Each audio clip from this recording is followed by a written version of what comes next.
Kenapa program studi teknologi rekayasa konstruksi bangunan AI memiliki prospek yang sangat cerah di masa depan? Berikut penjelasan dari Bapak Menteri PU. Kemudian juga menarik adalah kita tahu kementerian dulu kan namanya Kementerian PUPR. Betul, Kalau sekarang kan betul. sudah dilebur Ya, gitu.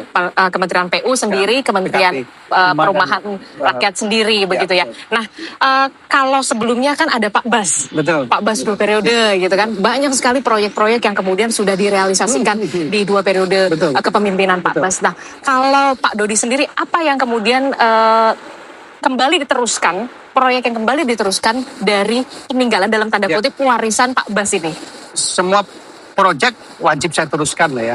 Karena kan pasti pada kala itu semua proyek itu dikerjakan dengan maksud baik untuk bangsa dan negara pasti kan. Tinggal kemudian saya pada hari ini harus menyesuaikan diri dengan visi besar dari Presiden dan Wakil Presiden kan. Cita-citanya yang paling utama adalah ketahanan pangan, ketahanan energi dan ketahanan air.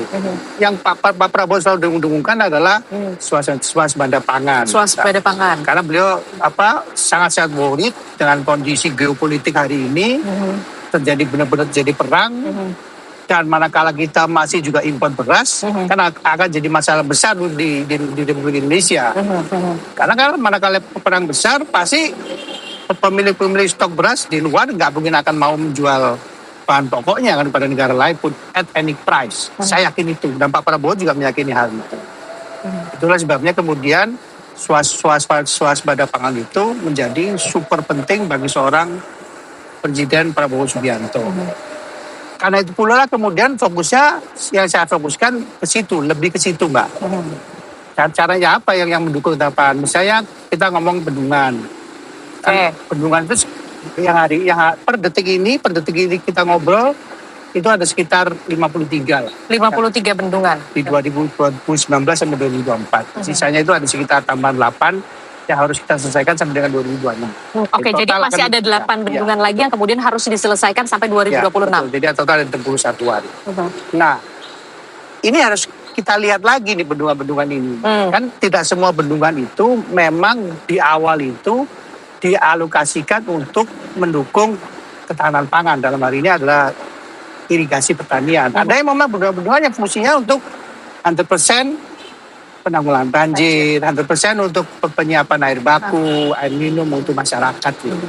Nah, yang memang difungsikan salah satunya untuk mendukung ketahanan pangan, tinggal harus kita lihat lagi bagaimana kemudian irigasinya, mulai dari primer sampai tersiernya. Itu. Jadi itu yang paling utama. Terus yang kedua, jangan juga lupa petani-petani kita kan di pelosok-pelosok tuh. Jangan sampai juga kemudian pada saat panen mereka kesulitan, tidak bisa mengangkut hasil panennya ke pasar-pasar terdekat. Gitu.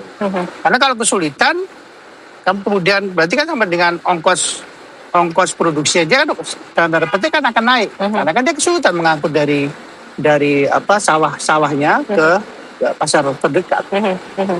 Jadi ya cuma juga. Jadi targetnya adalah untuk di masa kepemimpinan PU di masa Pak Dodi Hanggodo ini lebih kepada meneruskan cita dari Pak Prabowo. Betul. Soal bagaimana ketahanan pangan, kemudian lebih ke desa-desa, bagaimana irigasi, bendungan dan segala macam.